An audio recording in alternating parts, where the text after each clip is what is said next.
Welcome to the Success Pick and Mix podcast with me, Nicky Raby. I began this conversation of success and its complexities in 2018. And over 500 episodes later, it seems there is a lot to say. So we talk about personal branding, money, mindset, marketing, reinvention, visibility, and doing what you love, making it real and making it happen. Because success isn't a straight line. It isn't the same for everyone, and it's constantly changing as we do. Here you'll find mini episodes joining me behind the scenes, plus interviews with some of the most exciting voices out there. I can't wait to share this with you. So don't miss an episode. Subscribe, rate, review, all the things. Oh, and one final thing. This isn't really about me. This is about you. Today can be that day that you start, and I can't wait to hear what is next for you. Hello, it's Nikki. How you doing? Welcome to a brand new week. I'm clapping my hands. There we go. I'm beginning this week strong because I've got a really great conversation for you today. It's with Catherine Morgan, who is a multi-award-winning qualified financial planner and award-winning certified financial coach. And she's on a mission to reduce financial anxiety and increase financial empowerment and resilience for 1 million women around the world. I spoke to Catherine a little while ago, and she just got back from Necker Island, which sort of blew my mind because I think I just got back from Waitrose.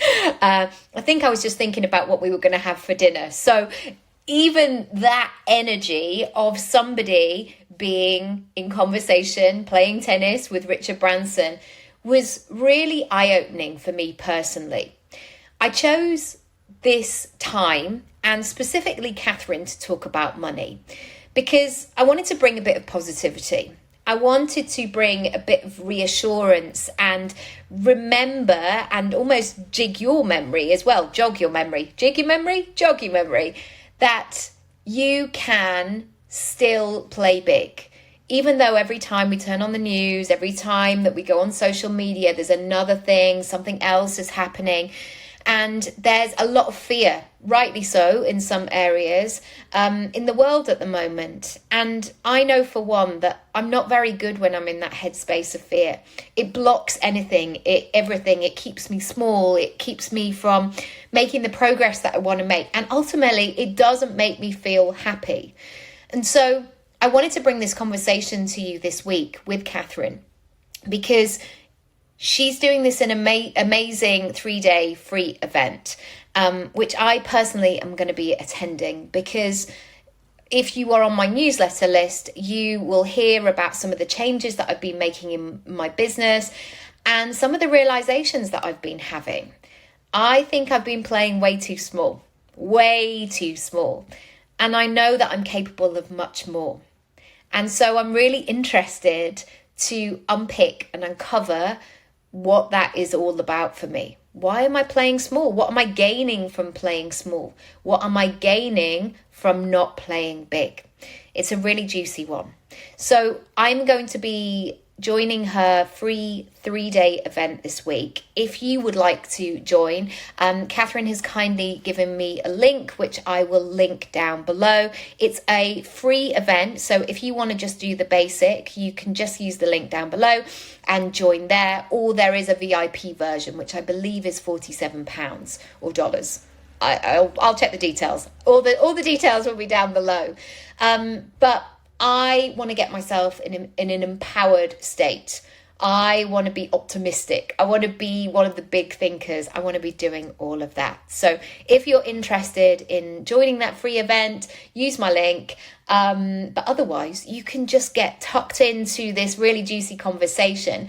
And also, you can watch us if you like. It's on my YouTube channel as well. Just search under my name, Nicky Raby, and you will find all the videos and you will find this really great chat with Catherine.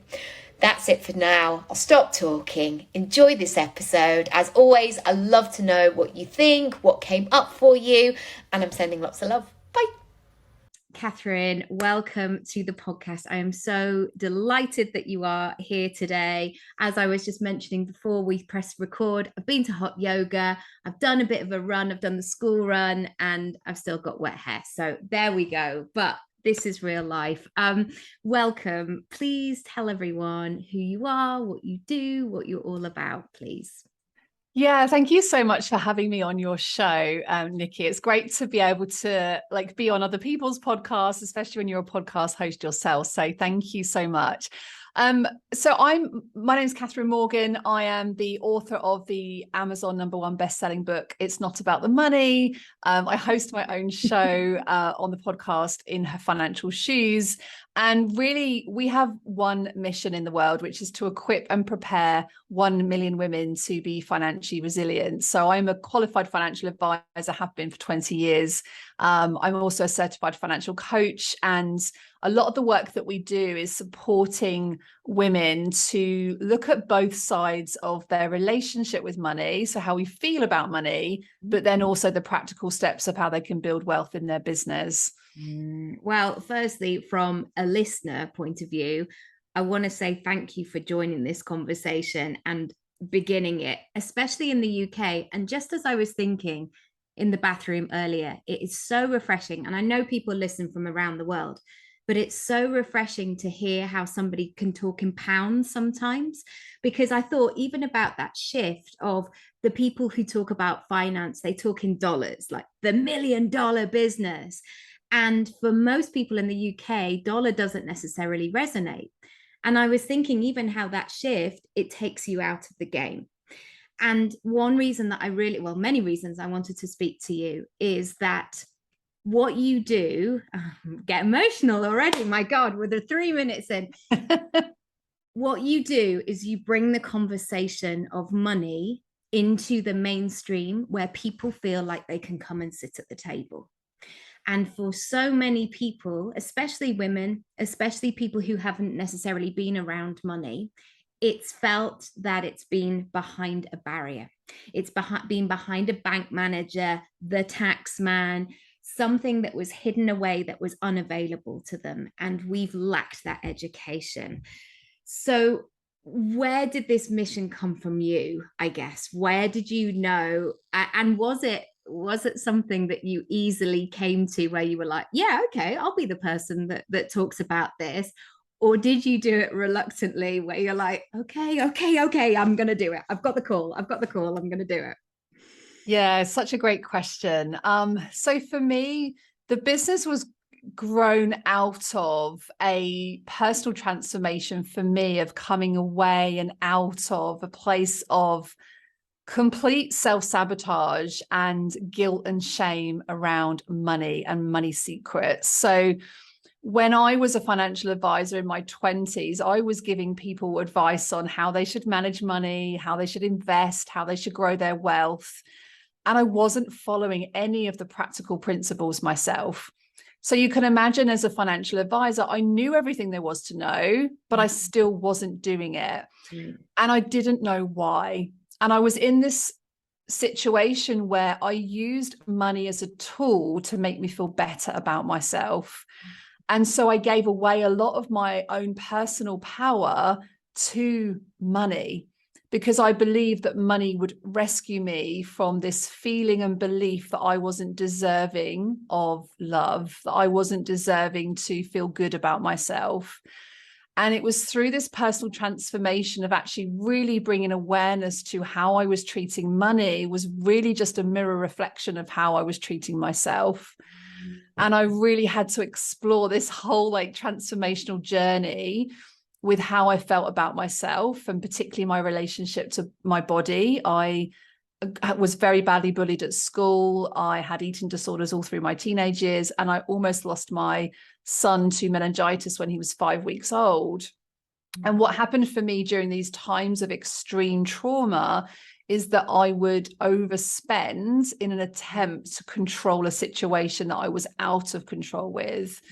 And it didn't matter how much I knew about budgeting and saving and investing and all of these concepts that no one really teaches us about anyway in the first place. it was through all of those things that I actually recognized that it was nothing to do with the practical aspect of money and everything to do with the emotional relationship that we have with money. And how did you begin that transformation and finding your own path through it to the point where not only you began to find that place where you had done that untangling, but had switched into that moment of now it's time to help others? And also, I was going to say, isn't it so refreshing once you start speaking about something that people say, oh, I felt like that as well. It suddenly releases some of its power. It definitely does. Like, one of the things that we love about the programs that we run in our communities is that there's such an empowerment in hearing it from other people, because it just starts to lift some of the shame that we carry around money, that it's like, it's not just us that, you know, has made these like terrible decisions. And we use this language with ourselves that actually infers a lot of guilt and shame. But the moment for me was when my youngest son he was about a year old. So by that point, we had been through quite an emotional health journey with him, having almost lost him at birth and then again at 5 weeks old. And my eldest was 2.5, 3 years old at the time. And so it was kind of a crazy world, you know, crazy world of having a baby and a toddler in the house. And I was working 3 days a week. Of all of that sleep and all of it. Yeah. And the moment for me was I was in my kitchen and my youngest was crying. I think he was hungry or something. And my eldest was having this massive tantrum. And I was in the kitchen making lunch and I had a knife in my hand. And I, for a split second, just remember feeling like I can't do this anymore. And that was the moment for me where I really felt like something needs to change. And by that point, I had started my business. I'd started the Money Panel, which is our UK business now. I'd started writing about my journey with my relationship with money. And I was like writing these blogs like once a week in the evenings around my children. And I started to build our online community. But at that point, it was really just a hobby business. And it was more quite sort of therapeutic for me more than anything, and just sort of connecting and helping to support other people. And it was in that moment that I just realized that something has to change. And I literally just immersed myself in the world of NLP, neuro-linguistic programming, positive psychology, the trauma of money work. I did so many qualifications, emotional freedom technique, matrix reimprinting, like so many different modalities that helped me to heal my relationship with money.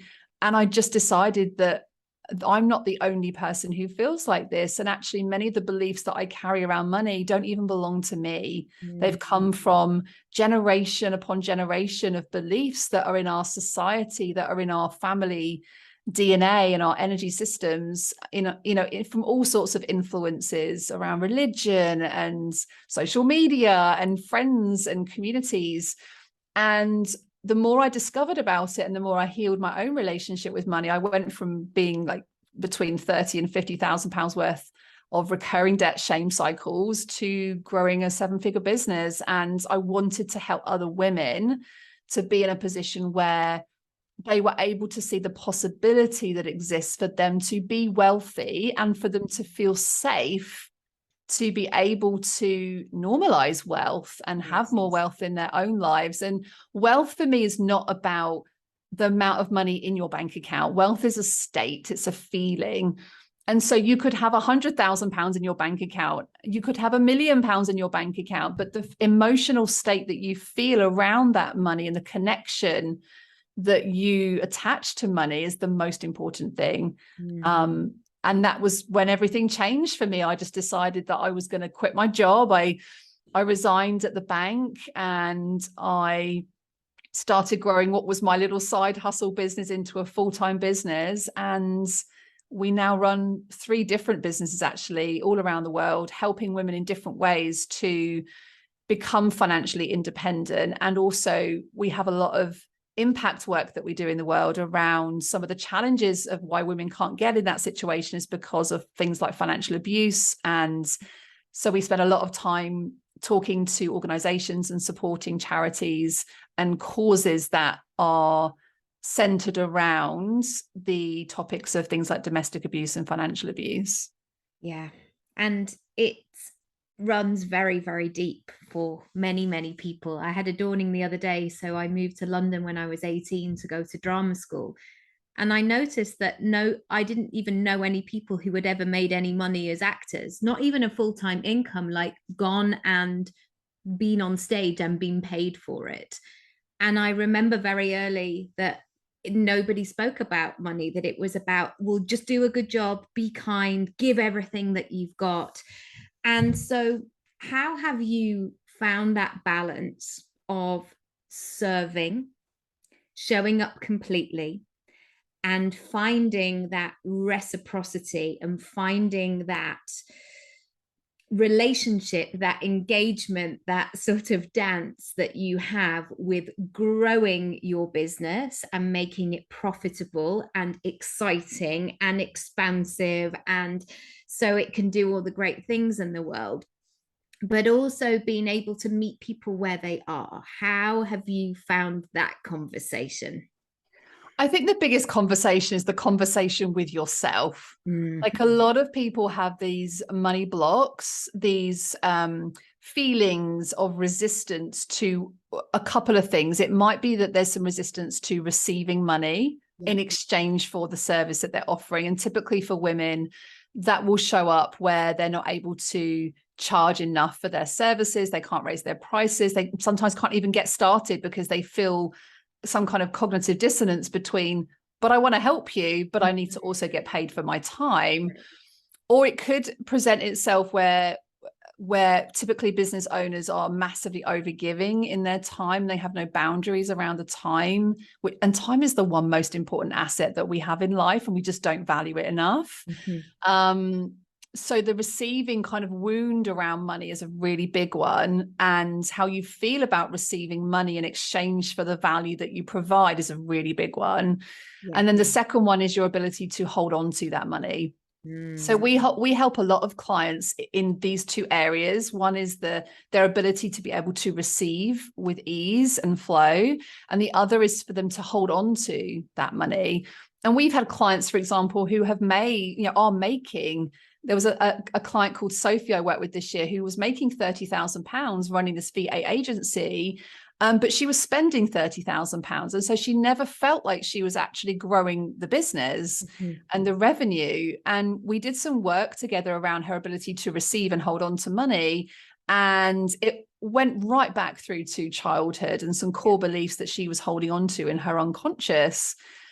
These are some of the things that we just not even aware of sometimes, that are in our experiences. And she's now making 100K months, but most importantly, she's holding on to more money. So she's able to put more money in her personal bank account from her business. She can book family holidays now. She's just bought an office for her team to expand. And actually, that none of that was to do with practical steps. It was all to do with how she felt about receiving and holding on to money. And so I feel like when people are in this situation of like, well, how do you do it? Like, what's the practical tips? How do you create this gentle dance between coming from a place of service and supporting your community? Well, you have to really understand, what is it? Where is it that your community is at? And who do you want to help? Like, we can go around the houses on, I want to help all the people, but in the attempt to try and help to serve everybody, you end up serving nobody. And so you've really got to get clear on, if there was one person that was walking into your office one day and asking for your help, what would they need your help with, and how could you best serve that client? And there's always a journey, isn't there? Like when a client needs support with something, maybe that's like building their website, for example, they're always going to be at a different stage of that journey. So there'll be people that are brand new in business, that have a side hustle and they don't have very much money at all to set up that website, all the way through to business owners who have multiple businesses and streams of income, and this is just like a little side website for SEO traffic or something, you know. Yes.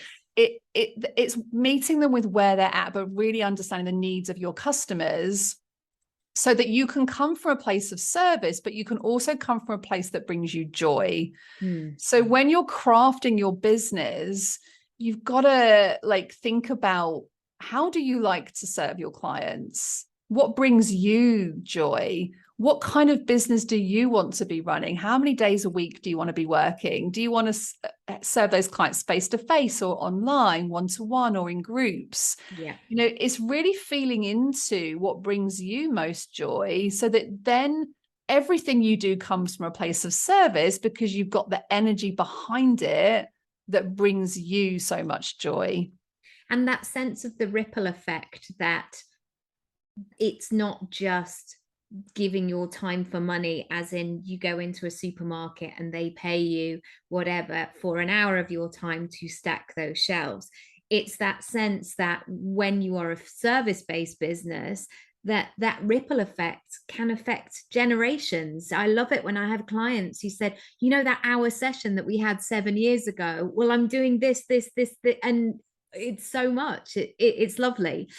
How have you transitioned through that timeline of that acceleration of wealth and felt comfortable to embody and move on at every level?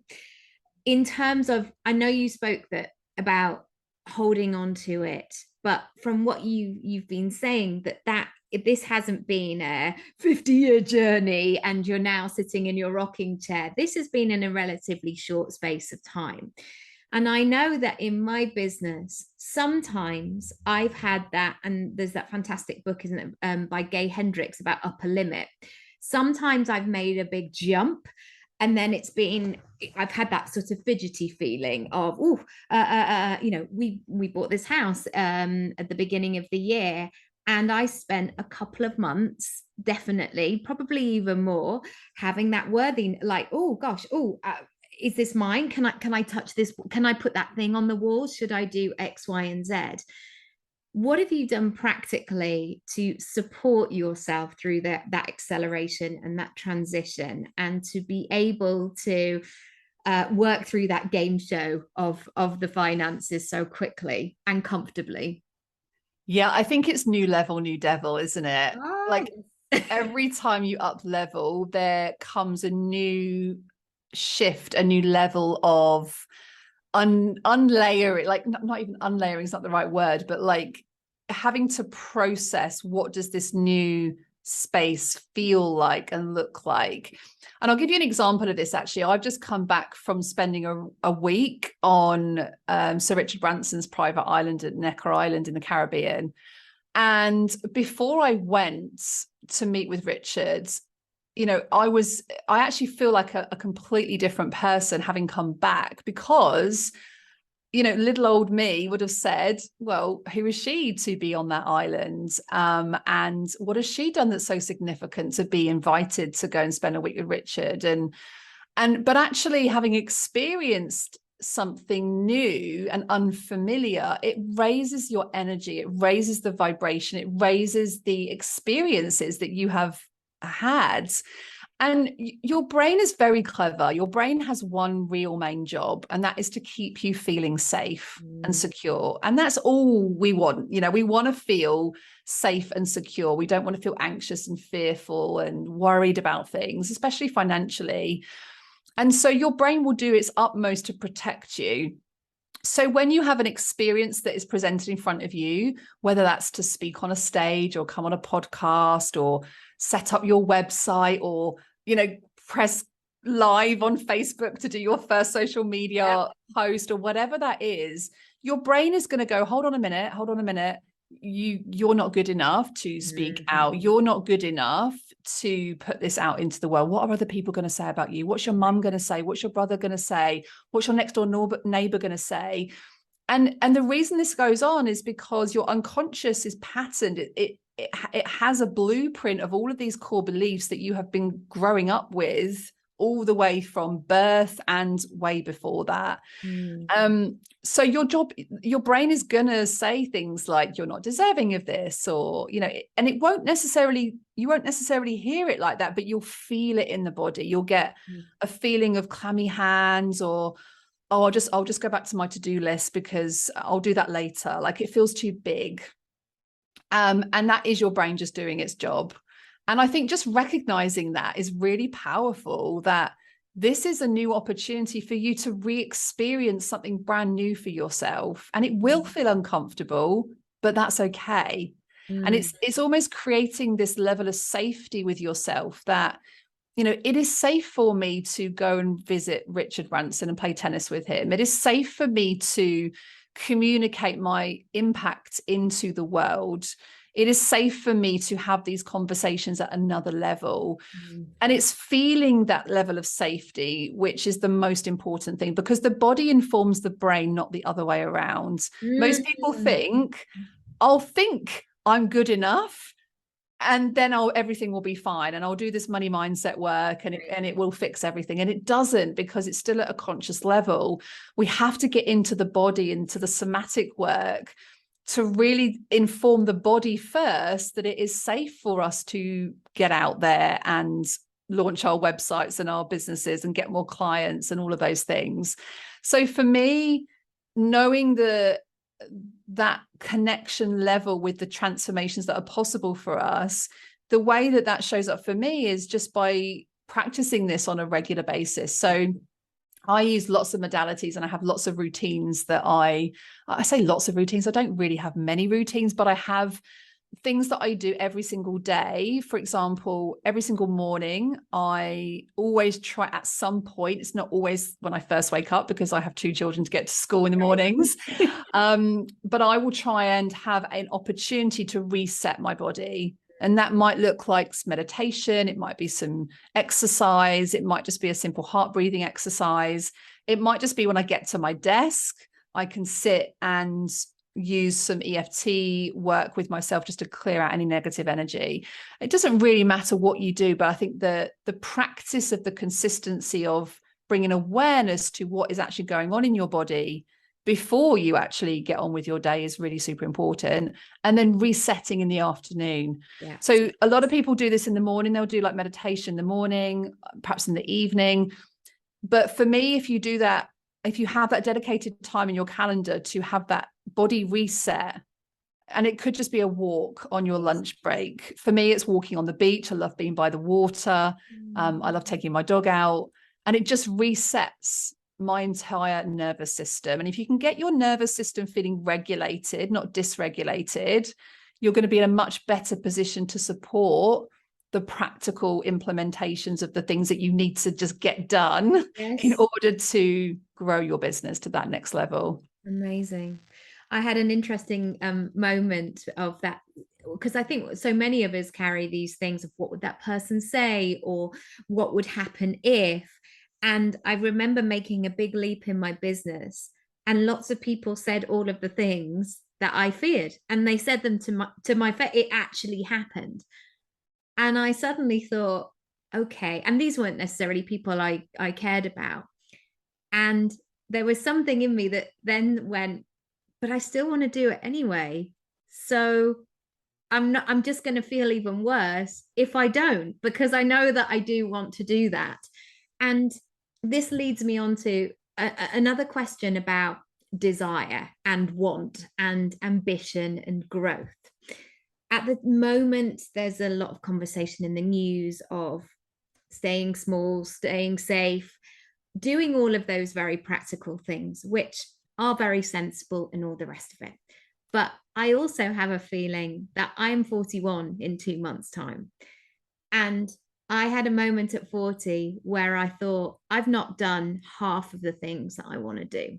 I've done so many things, and I've knocked my own socks off in so many different ways, but I've got things that I want to do. So coming out of this pandemic, I'm still thinking, I am still going to make those moves. I am still going to invest. I am still going to follow my heart and grow my business. How would you, with your professional background, advise people to move forward through that of, yes, listening to their instinct, their desire, their wants, what they know that they're capable of, but also being steady and being in that sense where they feel like they're connected with their nervous system? I think for me, if I've understood your question correctly there, it is about the feeling, it's about not waiting for things to happen. Like a lot of the time we tell ourselves, I desire, or, I want to move into a new house. I was having a conversation with a client today. I want to move into a house that's got some stables and it's got a retreat area that I can run retreats from. Oh, lovely. And a beautiful dream, right? And the question I asked her was, what are you doing? What are you doing to live that life already in the present moment? And you could see that immediate pause of, because a lot of the time we feel like we're always having to wait for something to happen, that when we desire something, it has to be something that is going to happen, right, not something that is already happening.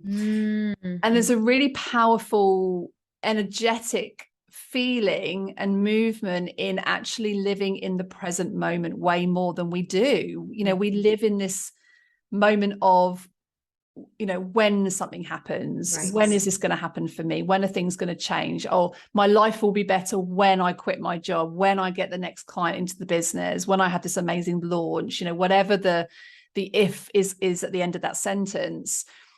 And I think that actually we can practice a lot more gratitude in what we already have. And also maybe looking at things that we can get rid of in our lives that are taking away time and energy to invest in the things that we want to do.